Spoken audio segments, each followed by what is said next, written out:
tuhin tuni Sugnu Nydia nengneichong mate send off program nading mun katung ta si hi a program mat nading mun chet choi a hall si kho reception oma hall va en ka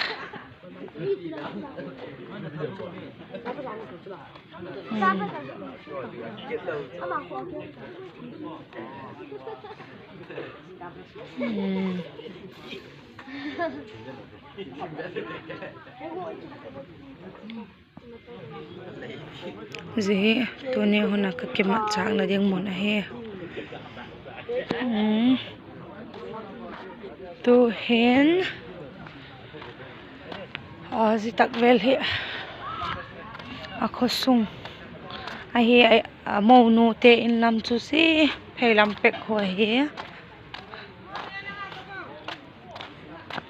e ka hung ding ngai yo video chom cha ka ga bol tu hen an hon te et thak na ne tiu le nasai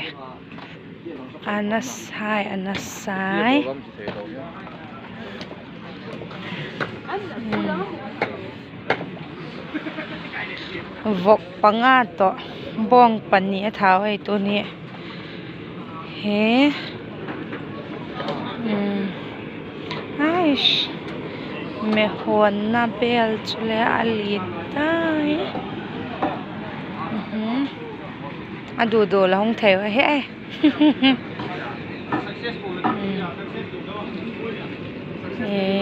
vok keng I am light ko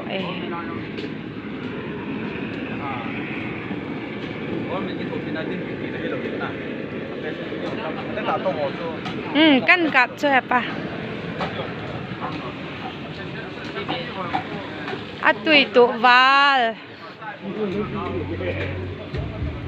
po ham hu căng tùy đi đàn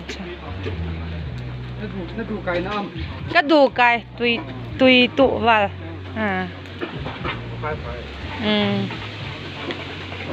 gì nga tàu ba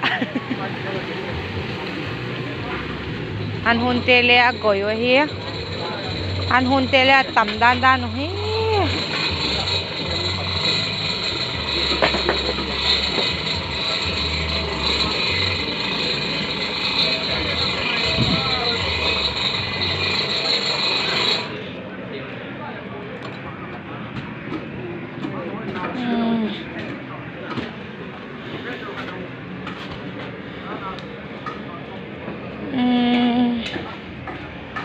anh tu te zo si la bonon bye bye ji chan he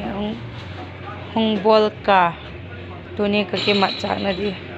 ni cheng he ka hong ki so he